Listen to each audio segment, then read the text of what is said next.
आधी रचिली पंढरी मग वैकुंठ नगरी, आधी रचिली पंढरी मग वैकुंठ नगरी।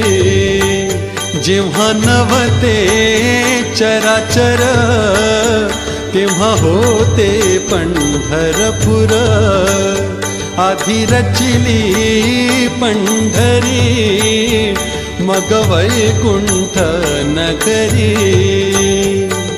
ज्ञानोबा माऊली तुकाराम, ज्ञानोबा माऊली तुकाराम।